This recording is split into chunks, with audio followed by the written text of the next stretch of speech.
তো hello traders, welcome to trade with Shankha. প্রতিদিনের মতো আমরা নিফটি অ্যানালিসিস করব এবং দেখবো ডেলি ক্যান্ডেল কি বানিয়েছে এবং ইন্টারডে প্ল্যান করব কি কালকে কোন দিকে ভালো মুভ আসতে পারে এবং কোন সাইডে বেস্ট আমরা রিস্ক রিওয়ার্ড বুক করতে পারবো সেই নিয়ে আলোচনা করবো। তো চলো ভিডিওটা শুরু করা যাক। তো ফার্স্ট আমরা দেখবো ডেলি ক্যান্ডেল। ডেলি ক্যান্ডেলে ক্যান্ডেল কি বানিয়েছে, একটা বিগ বিয়ারিশ ক্যান্ডেল বানিয়েছে। তো আমাদেরও প্ল্যান থাকবে কিন্তু কাইন্ড অফ সেলিং সাইডে প্ল্যান থাকবে, তাহলে কিন্তু আমরা বেস্ট রিস্ক রিওয়ার্ড করতে পারবো। তো আমরা চলো এখান থেকে আমরা লোয়ার টাইম ফ্রেমে দেখবো। আমরা যদি কোনো 75 মিনিট স্ট্রাকচার দেখি তাহলে যদি আমরা একটা কি দেখতে পাবো, মার্কেট কিন্তু একটা কি বলবো একটা চ্যানেলে চলছে। কি রকম চ্যানেল, আমরা যদি এখান থেকে একটা ট্রেন লাইন টানি, এখান থেকে যদি আমরা 30 মিনিট যদি স্ট্রাকচারে দেখি তাহলে কিন্তু একটা বেস্ট ট্রেন লাইন আমাদের জন্য এখানে কিন্তু আসতে পারে।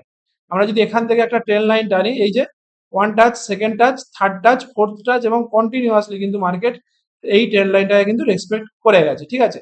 এবং লোয়ার সাইডে যদি টানি এখান থেকে এইখানে যদি আমরা একটা টাচ ধরি, এই যে সেম টাচ কিন্তু এখানে আসছে, এই যে ওয়ান টাচ, ওয়ান টাচ, আবার নেক্সট টাচ, থার্ড টাচ। অতএব মার্কেট কিন্তু এখন সেই ট্রেন লাইনে কিন্তু সাপোর্ট নিয়েছে এবং এটা লোয়ার ট্রেন লাইন, মানে এই জায়গায় মার্কেট কিন্তু একটা সাপোর্ট নিতে পারে, দেন কিন্তু আপার ট্রেন লাইন অব্দি যেতে পারে, ঠিক আছে। দেন আবার সেখান থেকে একটা সেলিং এসে আবার কিন্তু লোয়ার ট্রেন লাইন অব্দি আসতে পারে, ঠিক আছে। তো যাই হোক, তো কালকের জন্য আমাদের প্ল্যান কি থাকবে? কালকের জন্য আমরা যদি দেখি, মার্কেট কিন্তু অলরেডি কি বললাম, একটা যে লোয়ার ট্রেন লাইনের কিন্তু নিচে এসে ট্রেড করছে। অতএব মার্কেটের জন্য এটা কিন্তু একটা সাপোর্ট লেভেল। এখান থেকে কিন্তু মার্কেট একটা কি করতে পারে, রিভার্সাল করতে পারে না, পুল ব্যাক দিতে পারে। সে পুল ব্যাকটা কত দূর অবধি হতে পারে আমরা সেই নিয়ে আলোচনা করব। ফার্স্ট আমরা দেখে নেবো মার্কেট স্ট্রাকচার। মার্কেট স্ট্রাকচার যথারীতি কি করেছে, মার্কেট স্ট্রাকচার যথারীতি হচ্ছে ডাউন ট্রেন্ডে চলছে। অতএব আমাদের বেস্ট রিস্ক রিওয়ার্ড হবে কি, সেলিং সাইড, মানে সেল অন রাইজ। তো আমরা যদি এখান থেকে কোনো প্ল্যান করি সেলিং সাইডে, তো সেই সেলিং জোনটা কোত্থেকে হবে, তো আমরা এখান থেকে সেলিং জোন মার্ক করব। তো আমাদের ফার্স্ট সেলিং জোন থাকবে এইটা, কিন্তু এই জোনটা আমাদের জন্য কম ইম্পর্টেন্ট থাকবে। কেন? তার কারণ মার্কেট কি করেছে, একটা লোয়ার চ্যানেলের মধ্যে চলছে। তো যখনই লোয়ার চ্যানেলের মধ্যে চলে তাহলে কিন্তু মার্কেট কি করে, এখান থেকে কিন্তু একটা সাপোর্ট নেয়। অর্থাৎ এখান থেকে কিন্তু মার্কেট একটা সাপোর্ট নিতে পারে। সেই সাপোর্টটা কত দূর অব্দি নিতে পারে, আমাদের ফার্স্ট সেলিং লেভেল থাকছে এইটা, দেন সেকেন্ড সেলিং লেভেল কোনটায় থাকবে, এইটা কিন্তু আমাদের একটা সেকেন্ড সেলিং লেভেল থাকবে। এবং থার্ড সেলিং কোথায় থাকবে, থার্ড সেলিং যদি আমরা দেখতে পাই তাহলে কিন্তু এইটাও একটা সেলিং লেভেল আছে, ঠিক আছে। তো মার্কেট কাল যদি কাইন্ড অফ ডাউন সাইডে খোলে, যদি গ্যাপ ডাউন খোলে, আদারওয়াইজ যদি এই লেভেলে খুলে তাহলে কিন্তু মার্কেট কাইন্ড অফ একটু উপরে যাওয়ার চেষ্টা করবে। দেন এখানে কিন্তু হালকা কনসলিডেশন করে কিন্তু ব্রেকআউট করার চেষ্টা করবে, ঠিক আছে। দেন এখান থেকে কিন্তু আবার কিন্তু সাব সেলিং আসতে পারে। আদারওয়াইজ যদি এর উপরে খুলে, যদি এই 23,240, 23,250 এর উপরে খুলে, তাহলে কিন্তু মার্কেট এখানে কিন্তু আবার রেজিস্ট্যান্স নিতে পারে, ঠিক আছে। আদারওয়াইজ যদি এই দুটো লেভেল যদি ব্রেক করে দেয় তাহলে কিন্তু নেক্সট রেজিস্ট্যান্স থাকবে এইটাই। অতএব কালকের আমাদের প্ল্যান থাকবে মার্কেটে কিন্তু পুল ব্যাক, ঠিক আছে। মানে মার্কেট এই যে সেলিং এসেছে এর পুল ব্যাকের জন্য আমরা প্ল্যান করব। পুল ব্যাকটা কত দূর অবধি হবে আমরা জানি না, কিন্তু এই পুল ব্যাকের জন্য আমরা যদি কোনো স্ট্রাকচার পাই মার্কেটে 5 মিনিটে হায়ার হাই কি মুভিং এভারেজের উপরে থাকে, তাহলে কিন্তু আমরা এই ইন্টারের জন্য কিন্তু আমরা পুল ব্যাকের জন্য প্ল্যান করব।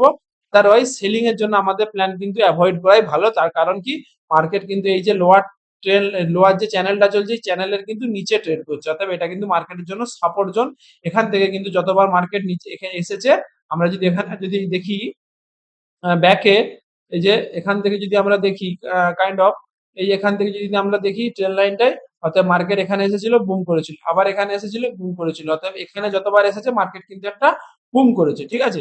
অতএব আমরা নেক্সট প্ল্যানও করব, এখান থেকে কিন্তু একটা উপরের দিকে যাওয়ার প্ল্যান করবো এবং সেই উপরের দিকে যাওয়ার প্ল্যানটা কিন্তু আমরা 5 মিনিট স্ট্রাকচারে যদি হায়ার হাই হায়ার লো পাই তাহলে কিন্তু আমরা সেখান থেকে কিন্তু প্ল্যান করতে পারি, ঠিক আছে। আর কাইন্ড অফ যদি আমরা এখানেও দেখি, এখানে একটা ডব্লিউ প্যাটার্ন বানিয়েছে। আমরা যদি এটা কাইন্ড অফ দেখি কি, মার্কেট এখানে এসেছিল, এখান থেকে একটা পুল ব্যাক দিয়েছিল কিন্তু সেলিংটা কিন্তু কন্টিনিউ করতে পারে না। তো এখানে কিন্তু একটা মার্কেটের জন্য সাপোর্ট বানিয়েছে এবং এই লেভেলটা যদি ব্রেক করে দেয় তাহলে কিন্তু মার্কেটের নেক্সট টার্গেট কিন্তু এইটা হয়ে যাবে 23,400 লেভেলটা কিন্তু মার্কেটের জন্য নেক্সট রেজিস্ট্যান্স হয়ে যাবে। তখন কিন্তু 23,300 টাকা কিন্তু আর রেসপেক্ট করবে না, তখন এই যে ডব্লুটা বানিয়েছে এই ডব্লুটা কিন্তু কমপ্লিট করবে। দেন এখান থেকে আবার কাইন্ড অফ সেলিং আসতে পারে।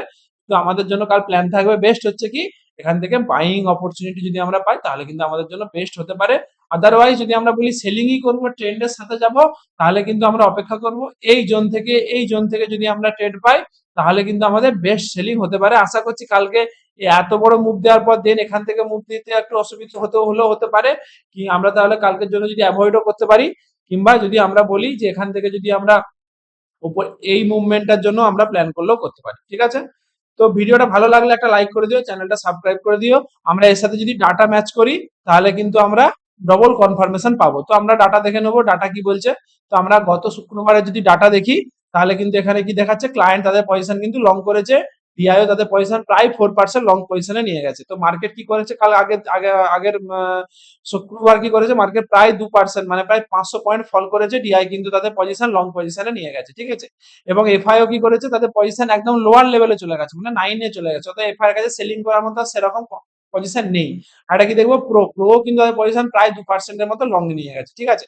অর্থাৎ মার্কেট কিন্তু এখান থেকে একটা পুল ব্যাক কিন্তু দিতে পারে, সেটা কত দূর অব্দি হতে পারে, 23,400 23,500, দেন সেখান থেকে আবার সেলিং কন্টিনিউ করতে পারে, ঠিক আছে।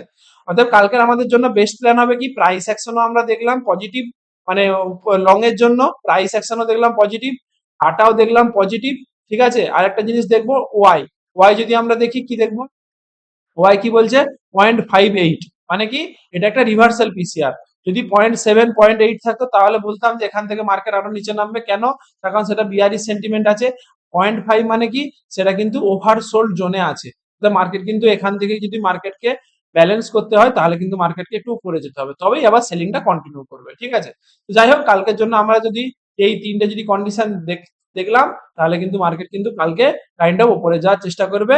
এবং আমরা যদি 5 মিনিটে কোনো higher high higher low pattern পাই, তাহলে কিন্তু আমরা আপসাইডে প্ল্যান হচ্ছে বেস্ট রিস্ক রিওয়ার্ড বুক করতে পারবো। তো ধন্যবাদ, এই পর্যন্ত ভিডিওটা, ভালো লাগলে একটা লাইক করে দিও। আর এই রকম যাবতীয় কন্টেন্ট পেতে চ্যানেলটা সাবস্ক্রাইব করে দিও। ধন্যবাদ, আবার আগামীকাল আমরা দেখা হবে।